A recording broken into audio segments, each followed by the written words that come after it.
Good morning mga mamshi! Mag-harvest na naman ako ng guyabano. Walang kasawaang guyabano. Ayan, napaka daming guyabano.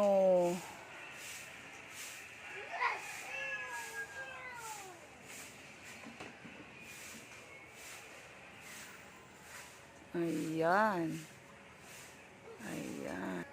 Mamimitas din tayo ng talong. Pangpakbet. Ayan. So, ito yung mga talong.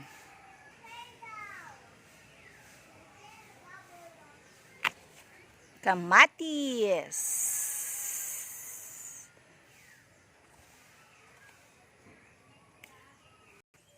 Okra.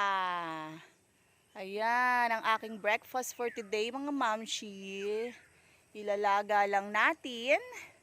Tapos, sausaw sa bagoong. Ayan. So, every time nandito ako, yan lang ang aking ulam.